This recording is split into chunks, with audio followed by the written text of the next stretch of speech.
Bonjour à tous et bienvenue dans cette nouvelle vidéo. On a lu, enfin surtout lu, les titres qu'on a achetés à la Japan Expo. Et donc on va faire un classement des meilleures lectures. Alors ça va être son classement et disons que je vais apporter ma touche.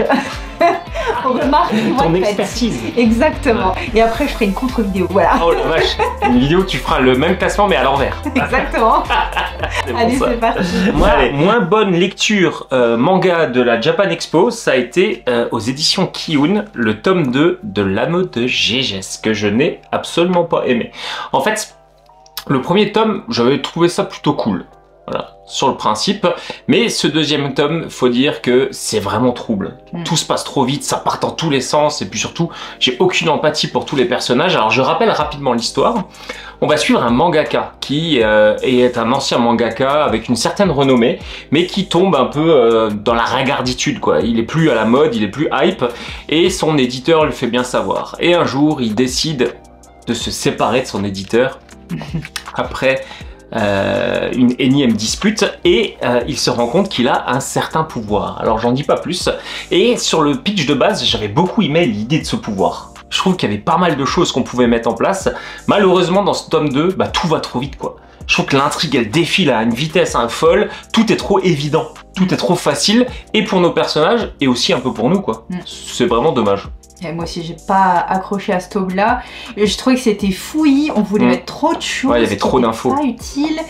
Et il y a un décalage dans le dessin aussi qui m'a dérangé. Alors je sais que c'est fait exprès pour montrer la double personnalité et tout, mais parfois j'avais vraiment l'impression qu'on avait même plusieurs sortes de dessins dans le même manga. Moi ça m'a un peu sorti du truc aussi. Je dis pas, moi j'ai bien aimé le dessin par contre. Ah ouais, j'ai trouvé beau le manga. Non, j'ai pas dit que c'était un mauvais dessin, je disais qu'il y avait des... Trop de différents styles. Ouais, ouais, voilà. Bon, enfin bref. Mais donc ça a ajouté encore plus à ma confusion. Donc là, tome 2, Anneau de Gégès, je suis pas sûr d'aller sur le 3. Hein. Vraiment. Ouais, non plus. Ouais, j'ai pas du tout accroché.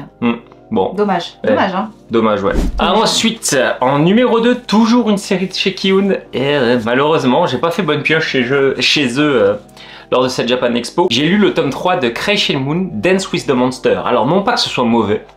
Ouais, mais c'était en dessous de tout ce qui vient après, donc voilà.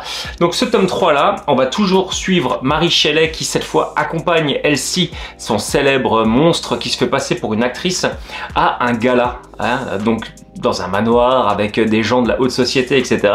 Et elle va tout faire pour que ce gala se passe bien, et il va se passer ce qui doit se passer. C'était intéressant, mais je suis pas fan de cette série, en fait. Ouais. C'était loin d'être mauvais.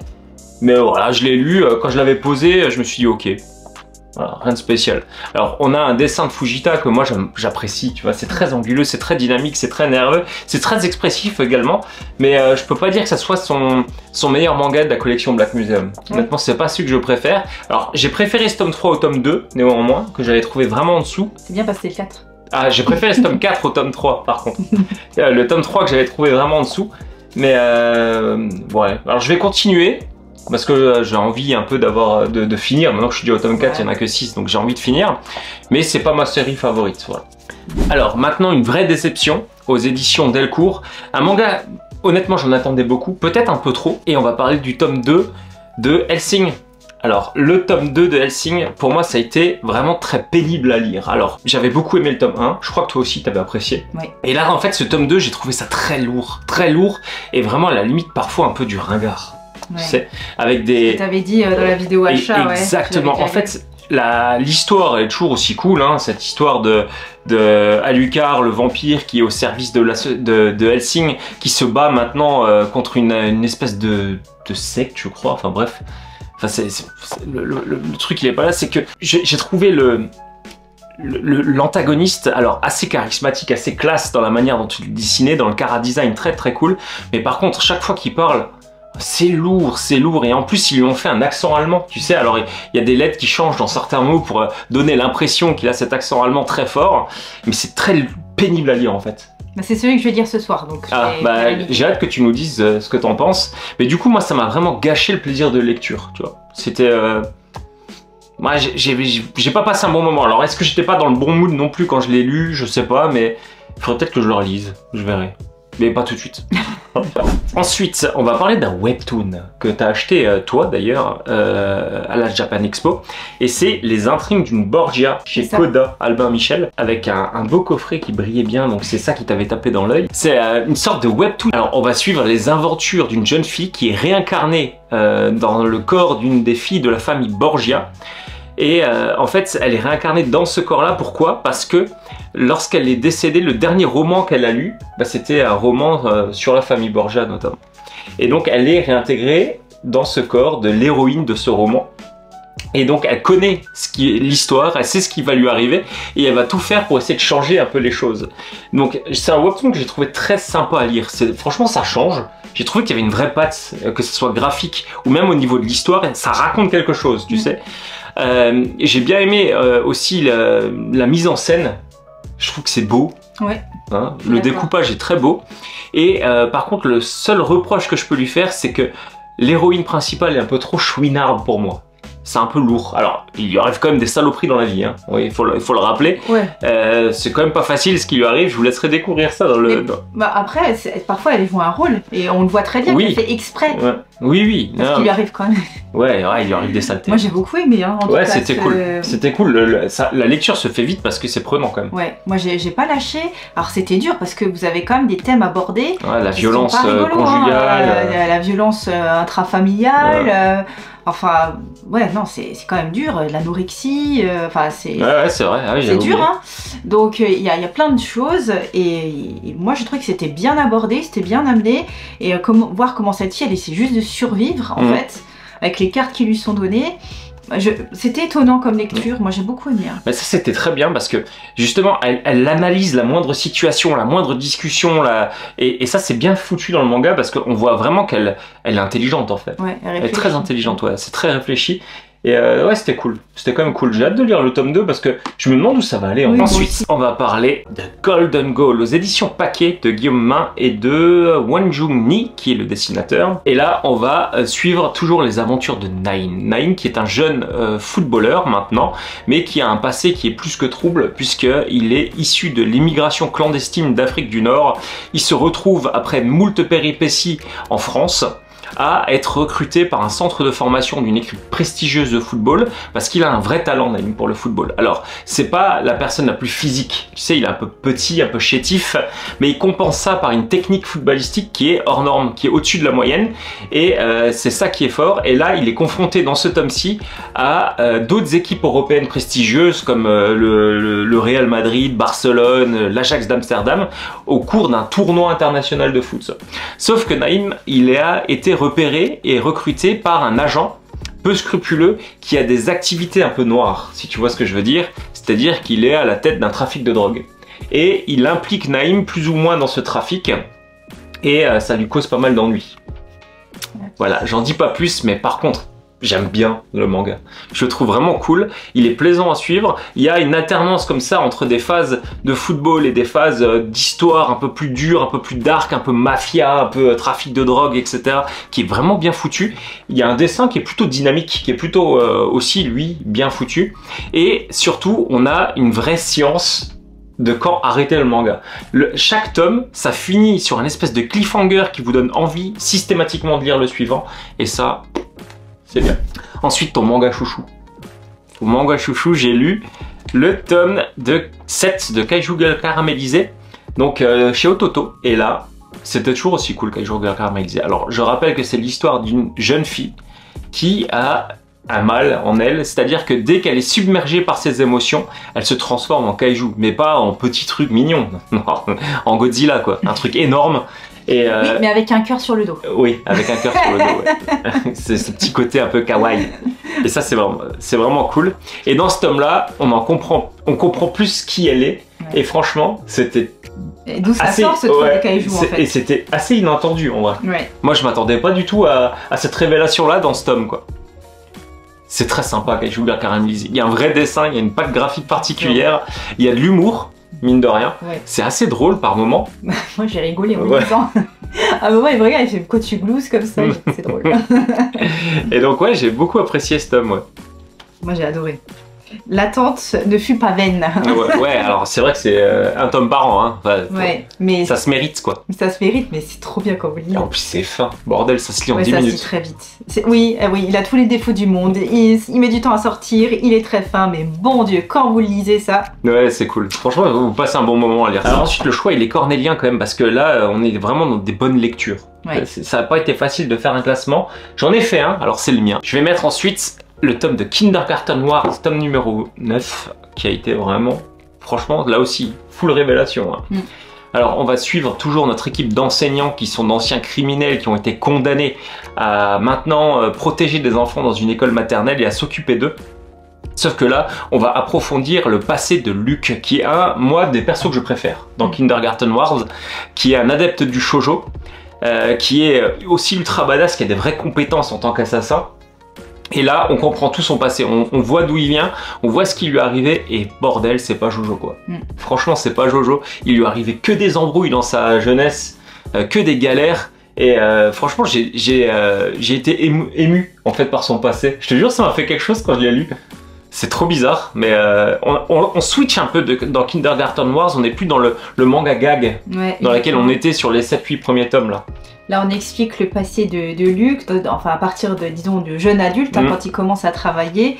On voit ce qu'il a traversé et comment il a atterri dans cette école maternelle à protéger des enfants.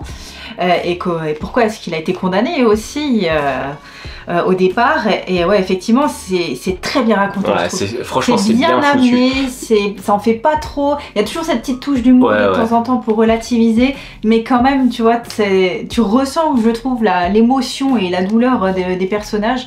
Et j'ai adoré ce tome, ça a fait vraiment remonter l'intérêt de Kindergarten Wars. Je l'avais déjà cet intérêt, c'est une série que j'aimais beaucoup, mais je vous disais le dernier tome, j'ai dit bon ouais c'est bien, mais ce serait bien qu'on avance un peu quoi. Et bah voilà. Bah là on a fait un pas de géant, on a avancé grave là. Donc là j'ai été servi, moi j'ai adoré aussi, hein. Je valide. Ensuite, hop, en bonne lecture, je vais mettre le tome 1 et le tome 2 que j'ai récupéré sur le stand de Kana de Crows. Crows, un furio. Alors faut dire que je suis dans une période vraiment furio, j'adore lire ça. Hein, Rokodenashi Blues, chaque fois qu'il y a un tome, c'est vraiment dans mes lectures favorites. Et là, j'étais très curieux de lire Crows, puisque j'en entends énormément parler depuis que je m'intéresse un peu au furio. Et honnêtement, j'ai pas été déçu, quoi. Alors Crows, on va suivre un jeune homme qui arrive dans un nouveau lycée qui est... tu sais, le lycée un peu craignos où il y a tous les cassos, que des clampins, etc.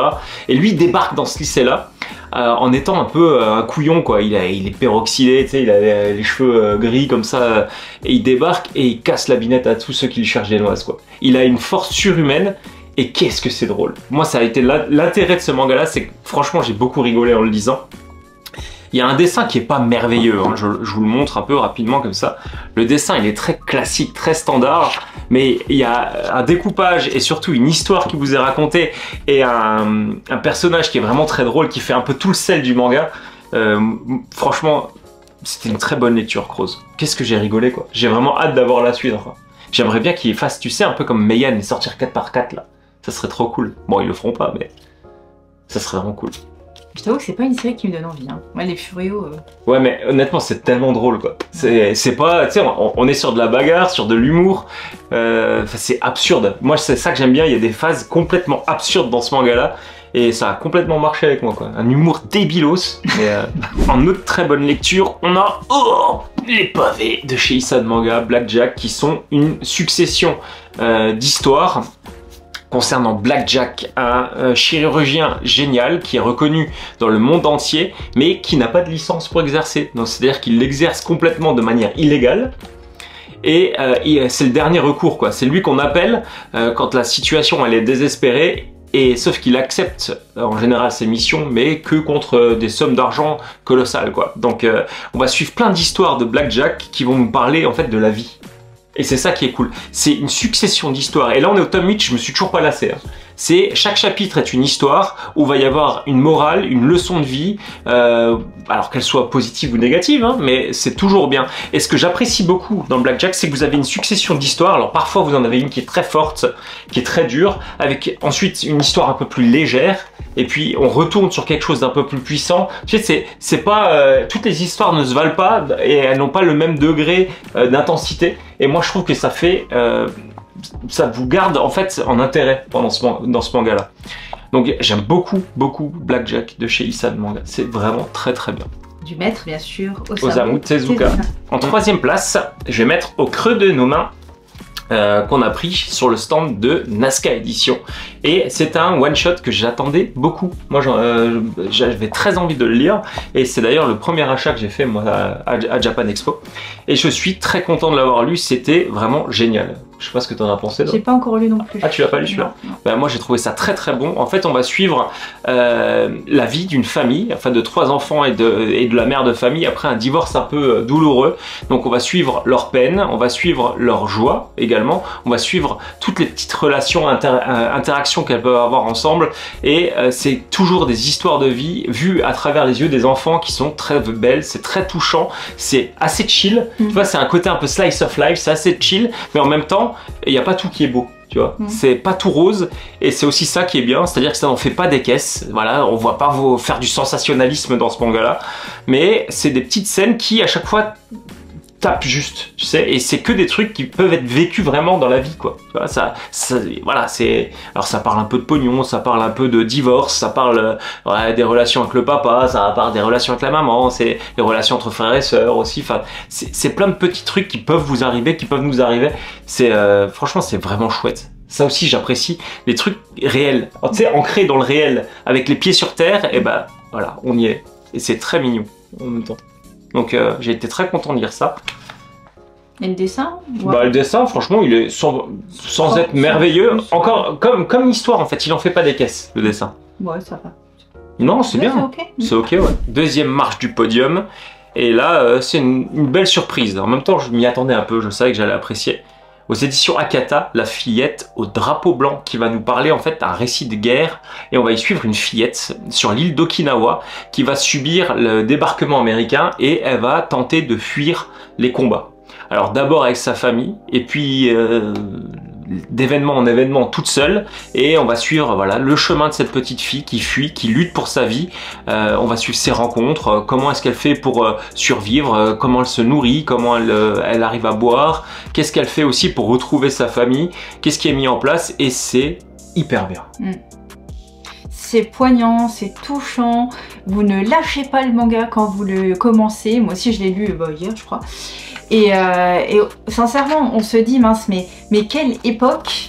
Alors, et pour plein de raisons, c'est-à-dire que c'était une époque où les gens de la campagne au Japon, ils étaient proches de la terre, alors, et heureusement, parce que ça a permis à cette jeune fille de survivre, de savoir quelles plantes elle pouvait bouffer ou des trucs comme ça, d'avoir un savoir rural en fait, savoir où trouver à boire, observer les animaux et tout, et en même temps quelle époque, parce que la guerre, et puis les gens, comment certains sont devenus fous, d'autres au contraire aider d'autres personnes, enfin on a une panoplie en fait d'un monde qui n'était pas si lointain que ça, et que on se dit ça a dû être terrible en fait de vivre à cette époque là, et on ressent bien ça sans non plus tomber dans un côté larmoyant, horrible à lire, ou non j'arrête parce que c'est trop.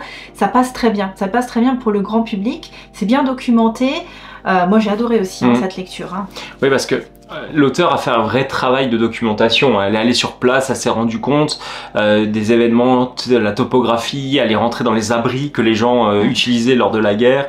Elle a fait des interviews de gens qui l'ont vécu, qui ont vu ce qui s'est passé, etc. Et donc ça rajoute aussi du réel dans le récit. Et ce que j'ai apprécié, c'est que on voit que c'est une petite fille, qu'elle a 6 ans, je crois, dans le récit. Ouais, 5-6 ans. Mais la vache, son histoire, elle est incroyable, quoi. Ouais. Et les photos à la fin, des vraies photos d'époque, je trouve que ça rajoute un truc. Parce qu'elle elle montre des vraies photos. Elle montre ça, c'est une vraie photo d'époque, quoi, qui a été prise par l'armée américaine. Ouais.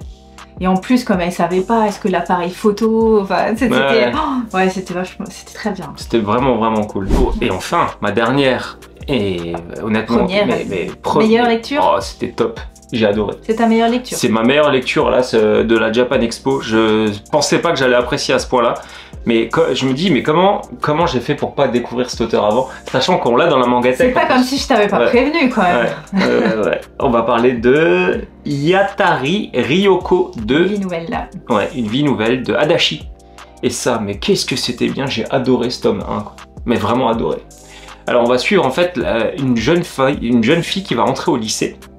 Et pour se rapprocher un peu de son lycée et prendre un peu les distances avec sa famille, non pas que ça se passe mal, mais elle rêve aussi un peu d'indépendance et de... Voilà, elle grandit quoi. Une jeune fille qui va... Voilà. Cette jeune fille va donc aller en pension chez sa tante. Sauf que sa tante, qui vit seule dans une grande maison, bah, décide de sous-louer en fait des chambres à d'autres étudiants de la même école que sa nièce. Et donc elle se retrouve en colocation avec sa tante et 3 autres jeunes garçons qui ont chacun un caractère qui est ultra bien marqué quoi. On a le nerd un peu, tu sais, qui est fou des études, qui est très discret, qu'on voit pas beaucoup. On a le mec un peu pervers sur les bords, beau gosse mais complètement ahuri, pervers, etc. On a le gros grand balèze, ouais, un peu pâteau qui pense qu'à graille. Ah oui, non, elle est en coloc avec 4 autres garçons du coup. Et on a le dernier qui est un peu le héros de ce manga.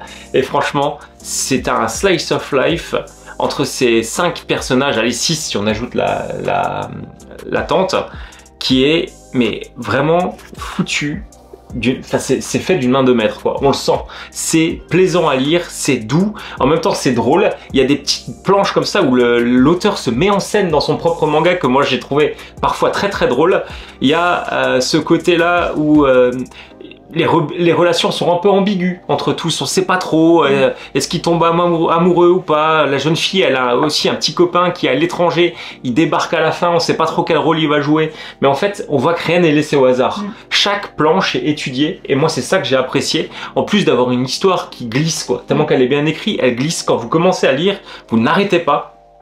Et c'est tellement beau, c'est vraiment touchant, c'est mignon, c'est prenant, c'est simple. Et c'est franc, je trouve. Ouais, c'est franc, ça n'en fait pas des caisses et c'est toujours très juste. Franchement, c'était un plaisir de lire ce tome-là. Moi, j'ai adoré aussi. Alors, j'ai quand même une petite préférence pour Katsu parce que je trouve qu'il y a d'autres histoires en arrière-plan qui ajoutent vraiment. Mais là, en 2 tomes, évidemment, on peut pas non plus faire 15 000 parallèles. Et j'ai beaucoup apprécié aussi cette histoire-là. On retrouve cette nostalgie à la Adachi et ces personnages, même les copains, enfin, qui s'intègrent très bien dans le tout. Et j'ai adoré moi ce tome-là. Donc vivement le tome 2 que je connaisse la fin. Ah, c'était terrible. Et d'ailleurs, dites-nous si vous l'avez lu, parce que je crois pas qu'on soit beaucoup à avoir lu ce manga, mais ceux qui l'ont lu, dites-le nous, et surtout si vous l'avez pas lu, mais allez-y quoi, allez-y, foncez. Franchement, si vous avez aimé des mangas comme Hirayasumi, bah, moi je trouve qu'il y a une vraie vibe là-dedans. Ouais, c'est un petit peu, c'est du tranche de vie de jeunes gens quoi, mais c'est sympa. Bon, avec des quiproquos, voilà, dont on a l'habitude, qu'on voyait voir venir, des petites scénettes comme ça, mais c'est bien fait. Franchement, c'est vraiment cool. C'est chouette. En 2 tomes, en plus une série en 2 tomes, une belle série tranche de vie pour l'été. Allez-y parce que vous allez passer un bon moment. Donc voilà pour ce petit top de nos lectures Japan Expo. Voilà. Pour clore le truc Japan Expo quoi. Exactement, donc je vous laisse avec nos vidéos précédentes, soit le blog, soit l'achat manga. Lisez Adachi. Et puis à très bientôt. Allez, salut. Salut.